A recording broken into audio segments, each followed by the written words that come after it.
Quando pensamos nos vikings, a imagem que vem à mente é a de guerrilheiros implacáveis, saqueadores de costas largas e espadas afiadas, espalhando o terror pelas costas europeias.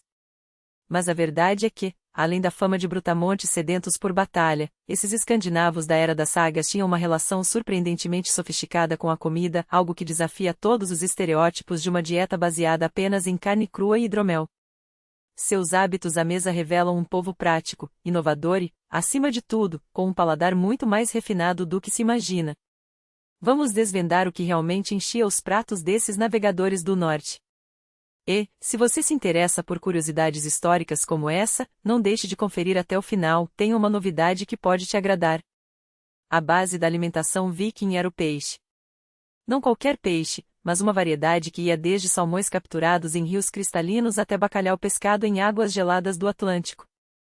Eles dominavam técnicas de conservação que fariam inveja a qualquer chefe moderno. Defumação, salga e secagem transformavam o pescado em provisões duradouras, essenciais para suas longas viagens marítimas ou para enfrentar os rigorosos invernos nórdicos.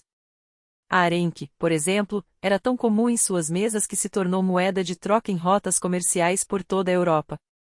Já o bacalhau seco, conhecido como peixe do mar, era um verdadeiro tesouro nutricional, capaz de sustentar uma tripulação por semanas.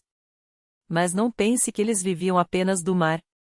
Os vikings eram criadores de gado hábeis, vacas, ovelhas e cabras forneciam leite em abundância, que, por sua vez, era transformado em manteiga, queijo e iogurte. Um de seus produtos mais característicos era o SKYR, uma espécie de coalhada cremosa, semelhante a um iogurte espesso, que eles preparavam aquecendo o leite desnatado até coalhar. Depois de escorrido em panos, o resultado era uma iguaria rica em proteínas, que podia ser armazenada por meses.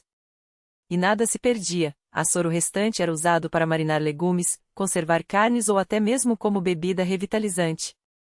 Quando o assunto era carne, a preferência era por pratos cozidos.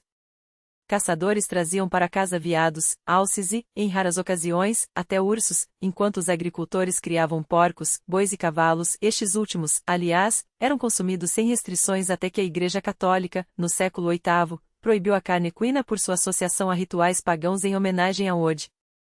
O método de preparo mais comum era o cozimento lento em grandes caldeirões sobre fogueiras, ou até em buracos cavados na terra, forrados com pedras quentes e água. Esse processo resultava em um ensopado denso chamado skause, um prato coringa que aparecia quase todos os dias nas mesas vikings. Os legumes, como cebolas, repolhos, feijões e cenouras, eram adicionados ao caldo restante, absorvendo todo o sabor da carne e se transformando em acompanhamentos irresistíveis. Imagine o contraste de um nabo maceril no molho de um guisado de alce. E falando em legumes, os vikings eram verdadeiros mestres em cultivá-los. Seus jardins produziam desde ervas aromáticas até couves e ervilhas, complementados por plantas silvestres e algas marinhas colhidas nas praias. Para dar sabor aos pratos, usavam especiarias como mostarda, raiz forte e cominho, provando que seu paladar ia muito além do salgado.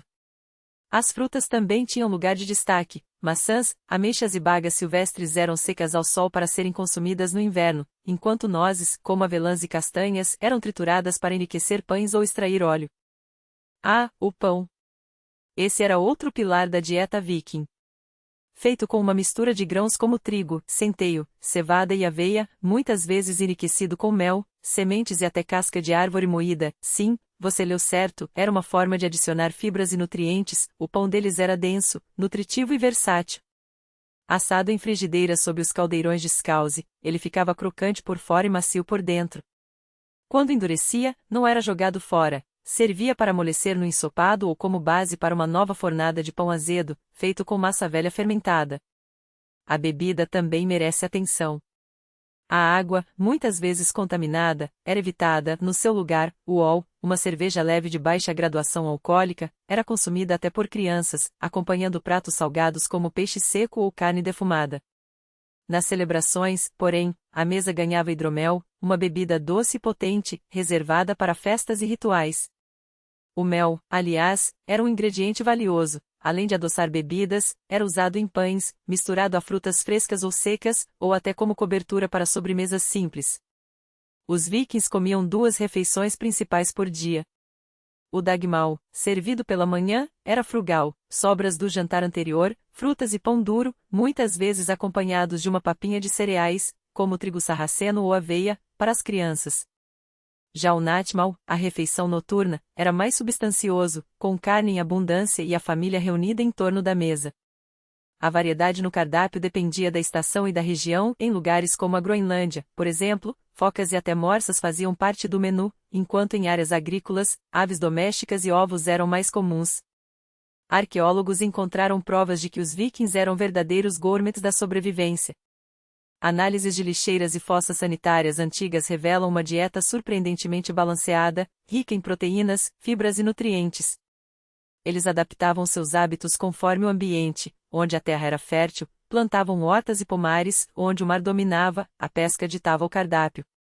E, à medida que exploravam novos territórios, levavam consigo suas técnicas agrícolas e culinárias, enriquecendo ainda mais sua alimentação. Portanto, esqueça a ideia de que os vikings eram apenas bárbaros famintos por saque. Eles eram, acima de tudo, estrategistas da subsistência, capazes de transformar recursos limitados em refeições saborosas e nutritivas. Sua cozinha era um reflexo de sua resiliência, prática, inventiva e, acima de tudo, deliciosa. E se você, assim como eu, se encantou por essa faceta menos conhecida desses guerreiros, fique de olho. Em breve, trarei mais histórias como essa em um espaço dedicado a curiosidades que vão muito além dos livros de história. Não perca!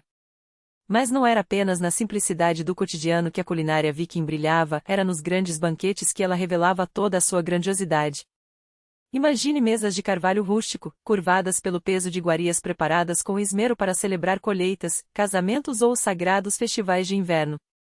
Nessas ocasiões, a abundância falava mais alto que a escassez. Cortes suculentos de carne de porco, queijos defumados com ervas do norte, pães escuros impregnados com mel silvestre e hidromel fermentado até dourar como o sol de verão. Os mais abastados não mediam esforços, sacrificavam javalis em honra aos deuses, pronunciavam juramentos solenes antes de erguer os cálices e se entregavam à farra com uma intensidade que faria até os deuses de Valhalla se orgulharem. E aqui surge um detalhe fascinante: os vikings não eram apenas mestres em preservar alimentos, mas também em consumi-los de forma arriscada. Arqueólogos descobriram que, apesar de todos os cuidados com a salga e a defumação, seus intestinos abrigavam parasitas, provável herança de carnes mal cozidas ou água contaminada. Mas não pense que isso os detinha. Pelo contrário, eles incorporavam ao cardápio plantas tóxicas, moídas em farinha ou servidas como legumes em suas refeições. Sim, você leu certo. O que para nós seria veneno, para eles poderia ser um ingrediente a mais na busca por sabores intensos ou, quem sabe, por efeitos especiais. E é justamente essa dieta, baseada em peixes gordurosos, vegetais de raiz, água pura e quase nada de açúcar ou amidos refinados, que hoje intriga a ciência. Estudos suecos recentes revelam que uma alimentação viking não só ajuda a perder peso, sem precisar de parasitas, claro, como também protege o cérebro. Participantes que seguiram esse modelo apresentaram funções cognitivas superiores aos que se alimentavam de comidas processadas e gordurosas. Em outras palavras, comer como um guerreiro do norte pode ser a chave para uma mente afiada e um corpo resistente, exatamente como eles precisavam para conquistar mares e continentes. Agora, confesso, depois de mergulhar tão fundo nesse universo, acabei adotando alguns hábitos deles. Não estou comendo plantas venenosas, pelo menos não intencionalmente, mas sim priorizando peixes, grãos integrais e ervas da terra. E se você, assim como eu, ficou curioso para saber mais sobre como viver e pensar como um viking, tenho uma novidade. Acabo de lançar um espaço onde compartilho não só histórias como esta, mas também um pouco do que rola dentro da minha cabeça. Chama-se Na Cabeça do Preto, um canal no Telegram para quem quer ir além dos fatos históricos e conhecer os bastidores do que me fascina, me irrita ou me deixa boquiaberto. Por que lá? Porque nem tudo cabe aqui. Você não veio até este canal para ler minhas resenhas sobre séries ou minhas teorias malucas sobre o que os vikings realmente comiam nos dias de ressaca. Mas se, por acaso, se interessar por esse lado mais pessoal, as ideias soltas, as obsessões passageiras, os livros que me tiram o sono, esse é o lugar. E não, você não vai perder nada se não entrar. Todas as novidades do canal principal, os melhores comentários e os vídeos mais épicos continuam aqui, na História ao Estilo Preto. O Na Cabeça do Preto é só um extra, um cantinho sem filtros, onde não preciso me perguntar, isso é útil para quem gosta de história? Spoiler, provavelmente não. Lá é pura bagunça organizada, uma mistura de reflexões sobre o que assisto, como o jogo, o que me faz ranger os dentes ou soltar uma gargalhada. Se soa interessante, dê uma olhada. Se não, tudo bem, a gente se vê no próximo vídeo, onde prometo trazer mais histórias que vão te fazer repensar tudo o que achava que sabia. Por hoje, é isso. Não esqueça de deixar um like se curtiu essa viagem gastronômica pelo mundo viking, e se inscreva para não perder as próximas. Afinal, a história nunca foi tão saborosa. Eu sou o Preto, e até a próxima. Skål!